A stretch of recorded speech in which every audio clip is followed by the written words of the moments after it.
A mother and her two daughters were injured in a road accident on Friday when they were hit by a goods-carrying auto rickshaw. The mother's injury were not severe, but both daughters sustained serious injuries. On Saturday, former Union Minister of State Pratima Bhowmik visited the infant at the GB hospital to inquire about her condition. After speaking with the mother and the doctors, Pratima Bhowmik confirmed that the doctors are making efforts to ensure the child's recovery. She also expressed concern over the recent increase in road accidents and urged all drivers to exercise caution while operating vehicles to prevent untimely loss of life. আজকে প্রভাতী একটা পত্রিকাতে দেখেছি আমাদের প্রতাপগড়ের একটা 18 মাসের বাচ্চা তার দিদির কোলে ছিল, মাও সাথে ছিল। রাস্তা পার হওয়ার সময় একটা অটোতে ধাক্কা দেয় ওদেরকে।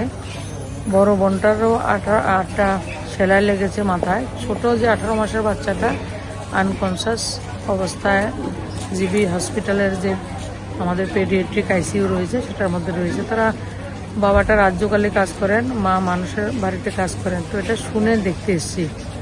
তো ডাক্তারবাবুদের সঙ্গে কথা বলেছি, ওনারা চেষ্টা করছেন যা যা প্রপার ট্রিটমেন্টের প্রয়োজন হয় ওনারা সময় মতো করবেন। কিন্তু অ্যাক্সিডেন্টের বিষয়টায় আমাদের রাজ্যে বা বিভিন্ন জায়গায় উত্তরোত্তর বৃদ্ধি পাচ্ছে। কিছুদিন আগে আমরা দেখেছি আমাদের একটা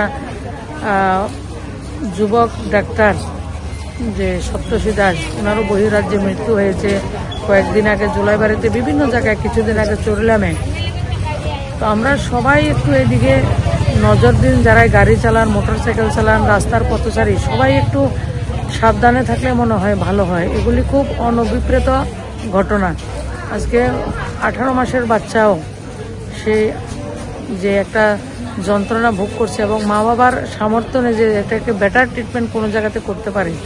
তো সেটা শুনে কিন্তু আমি এসেছি। এখনও ডাক্তারবাবুরা এটা সাজেস্ট করেননি। গত রাত্রে থেকে ওনারা ট্রিটমেন্ট করছেন এবং আজকের দিনটা গেলে ওনারা সাজেশন দেবেন আমাদেরকে। Reporter Pranav from Agartala, Chini Khurram.